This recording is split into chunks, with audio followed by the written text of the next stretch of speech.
Hace varios años me compré una robotina y la puse a hacer su trabajo. Después de varias horas, yo busqué mi escoba y comencé a barrer. Miren, la basura que se había dejado en todos los sitios no tenía nombre.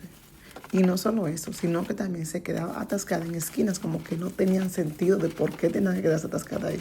Así que devolví esa porquería. Entonces, con fe, ahora me compré un vacuum que es no solamente recoge la basura, sino que también suapea con vapor. Sí, con vapor.